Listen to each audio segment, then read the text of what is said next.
एखाद्या कलमावरती शासनाच्या विरोधात चोरी जर काय केला तर मग त्याच्या विरोधात कठोर कारवाई करावी, त्याच्यासाठी इंग्रजांनी 1872 मध्ये एक कायदा अंमलात आणला, त्याला इंडियन पिनल कोड असं म्हणतात. त्यानंतर 1860 साली ते कायदा अंमलात आणला. 1872 मध्ये त्याच्यामध्ये अंमल आला म्हणजे तरतूद वेगळी करण्यात आली. त्या जुने कायद्याला बदलून आता नवीन भारतीय न्यायसंहिता असा BNS म्हणून 558 कलमाचा एक कायदा केंद्र शासनाने आपल्याकडे आणलेला. दुसरं जे कायदा आहे 560 पुरावा, त्याच्यामध्ये 170 कलम आहे आणि भारतीय न्याय सुरक्षा संहिता याच्यामध्ये 511 अशी कलम ठेवलेली आहे.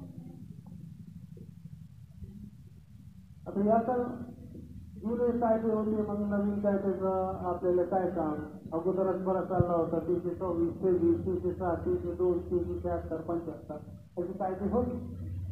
पण हे नवीन कायदे आणण्यासाठी काय उपयोग? मग आपण बरेच वेळा ऐकलं असेल एखाद्या गरीब माणसाला पकडून एखाद्या मॉबमध्ये त्याच्यावर चोरीचा आरोप लावून किंवा त्याचा काही दोष नसताना त्याच्या विरुद्ध कोणता दुसरा आरोप लावून मॉब लिंचिंग जर करून त्याची जर हत्या कोणी करत असेल तर अशा व्यक्तीसाठी कठोर कारवाई करण्यासाठी शासनाने असे नियम लावलेले आहेत. विशेष म्हणजे महिलांसाठी, त्यानंतर लहान बाळासाठी, त्यानंतर वयोवृद्ध लोकांसाठी, अशा लोकांसाठी नवीन कायद्याचा आम्हाला आणलेला आहे शासनाने. तो मॉब लिंचिंग करणाऱ्या व्यक्तीला शासनाने कठोर कारवाईसाठी जो कायदा आणलेला आहे. त्यानंतर आतंकवादी कृत्य जे आहेत ते थांबवण्यासाठी सुद्धा नवीन कायद्याची आवश्यकता होती. त्यानंतर नोटांची तस्करी बघितली असेल आपण, एखाद्या पांढऱ्यावर, टपरीवर, हॉटेलमध्ये, तेलाच्या दुकानात आहे किंवा किराण्याच्या दुकानामध्ये किंवा बँकेत गेल्यानंतर आपल्याला असं वाटतं हा नोट नकली आहे, मग आला कुठून? याच्यावर बंदी घालण्यासाठी नवीन कायद्याची आवश्यकता होती. तर हे नवीन कायद्याची थोडक्यात माहिती मी आपल्याला देतो. नवीन आलेल्या कायद्याची मला पण त्यातली माहिती आहे, तुमच्यासाठी नोट्स काढून आणलेले आहे. तर त्याच्यात बदल काय काय झाला. सर्वात पहिले गुन्हा नोंदणी करण्याकरिता पोलीस स्टेशन मध्ये जाण्याची गरज नाही. कुठं आपल्याला माहित आहे की कुठं तरी अपराध झालेला आहे, गुन्हा झालेला आहे, आता आपण तिथे जाऊ शकत नाही, 500 किलोमीटर 300 किलोमीटर, पोलीस स्टेशन मध्ये 0 FIR करून देण्याची आपल्या जवळच्या पोलीस स्टेशन मध्ये किंवा ऑनलाईन त्याची FIR करण्याची पद्धत या नवीन कायद्यामध्ये आपल्याला पोलीस स्टेशन मध्ये जाऊन 2-4 तास बसून ते पोलीस विचारतील तेव्हा सांगायचं असं नाही आहे. मी पोलिसांच्या विरोधात बोलत नाही, परंतु आता कायदा आपल्या सामान्य माणसासाठी शासनाने केलेला आहे आणि सामान्य माणसाला त्या कायद्याची जाणीव व्हावी त्याच्यासाठी ते प्रयत्न शासनाने केलेले आहे. दुसरी महत्वाची बाब म्हणजे कोर्टाचे समन्स येतात बरेच लोकांना, कोणाला आले असेल कोर्टाचे की 700 या दिवशी 1000. एखादा माणूस डॉक्टर असते, एखादा टीचर असते, कोणाला काय काम असते, कोणाला काय काम असते, मग कोर्टात जाऊन सकाळी 10:30 वाजेपर्यंत 6:30 वाजेपर्यंत कोर्टात काम लोकांसाठी जोडतो. आणि एखादा त्या ठिकाणचे कोर्टात जाऊन त्याला इकडचे कोर्टात साक्ष देण्याकरिता तो सक्षम आहे की ऑडिओग्राफीवर त्यांची साक्ष होऊ शकते. हे बदल म्हणजे लोकांना पैशाची विनाकारणचे पैसे जातात, लोकांचे ते जाणार, विनाकारण लोकांचा जो वेळ जातो ते जाणार, त्याच्यासाठी नवीन कायद्याची गरज आहे. आणि एक बदल अजून महत्वाचं सांगायचं म्हणजे असं झालं आहे की आपण समजा पोलीस स्टेशन येरमाळा रिपोर्ट देण्यासाठी गेलो, येरमाळा पोलीस स्टेशनच्या अधिकाऱ्यांनी आपल्याला सांगितलं की आमची हद्दीत ते गुन्हा येत नाही म्हणून आम्ही नोंद करू शकतो. पूर्वी असेच कायदे होते, म्हणजे ज्या पोलीस स्टेशनची हद्दीत गुन्हा घडलेला आहे त्याच पोलीस स्टेशनमध्ये जाऊन नोंद करून घेणे, गुन्ह्याची रिपोर्ट घेणे, फिर्याद देणे हे कायद्याचा एक पार्ट होता. आता यात बदल झालेला आहे. कसा बदल झाला आहे की शिराडोन पोलीस स्टेशनच्या हद्दीत जर गुन्हा होत असेल आणि आपल्याला भय आहे की आपण त्या हद्दीत जर गेलो तो तिकडचा माणूस किंवा तिकडचे दरोडेखोर लोक किंवा तिथे असलेले जे गुन्हेगारी आहे आपल्याला पोलीस स्टेशन पर्यंत जाऊ देणार नाही किंवा जे काही मनात शंका असेल तसं काही असेल तर त्या गुन्ह्याची रिपोर्ट आपण दुसऱ्या गुन्ह्याची रिपोर्ट आपण आपल्या येरमाळा पोलीस स्टेशनमध्ये सुद्धा देऊ शकते आणि तिथं ते गुन्हा 0 FIR म्हणून नोंद होणार. ते 15 दिवसाची आत त्यांनी जे पोलीस स्टेशन आहे संबंधित पोलीस स्टेशन तिथं जाणार.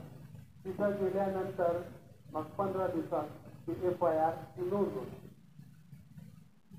गुन्हा एक वेळा FIR झाला तर मग आरोपीला अटक करणे ना करणे हे पोलिसांचं काम आहे. त्याबद्दल पोलिसांना वेळोवेळी शासनाची निर्देश असते की 7 दिवसापेक्षा जर जास्त शिक्षा असेल तर आरोपीला लगेच अटक करायची नसेल तर मग त्याला समजवर सोडून द्यायचं. या व्यतिरिक्त पोलिसांनी जर त्यांच्याकडे अशी गुन्ह्याची नोंद झाली तर 3 दिवसात त्याचा तपास करून ते गुन्हा होते की नाही होते गुन्हा आहे की नाही रिपोर्ट दिल्याप्रमाणे गुन्हा घडला की नाही त्याची नोंद करून त्यांच्याकडे एंट्री करायची.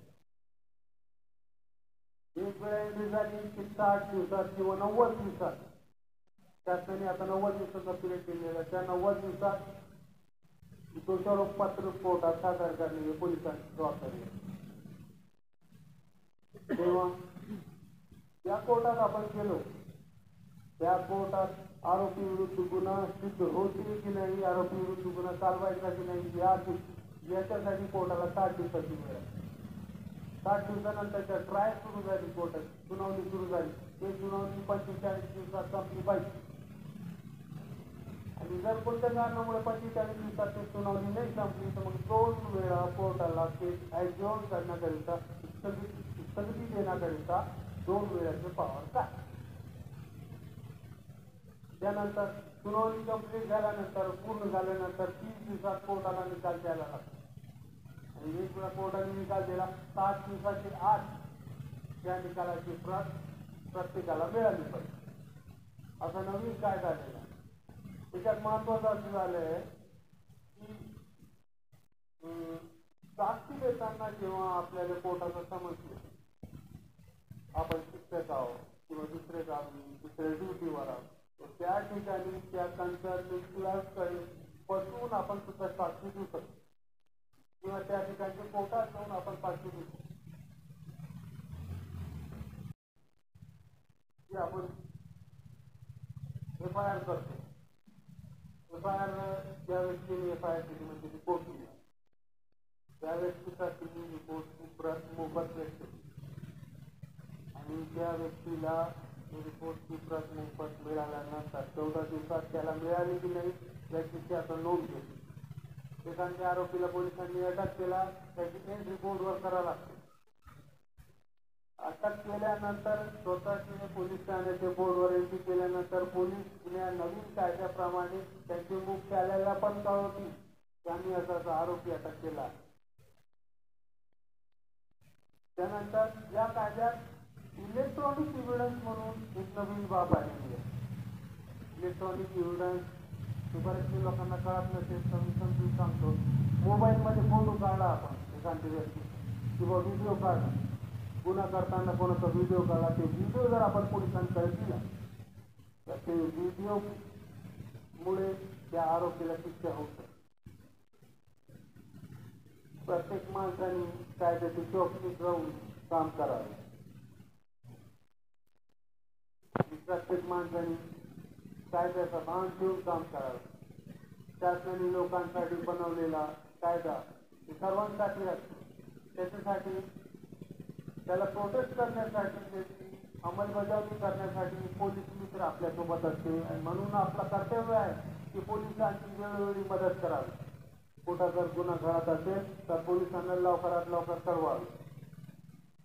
माझं साक्षी म्हणून साक्षी देत नाही साक्षीदार म्हणून साक्षी देत नाही त्याच्यासाठी नको नाही पुढे चलून पुढे चलून पुढे यावा आणि पोलिसांनी मदत करावी. मी साक्षीदार व्हायला तयार आहे. ही घटना पाहिलेली आहे आणि तशीच साक्षी कोर्टात नोंदावी.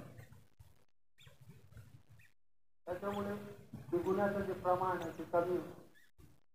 सामान्य माणसाला जगण्यासाठी म्हणजे चांगला वातावरण निर्माण होतं.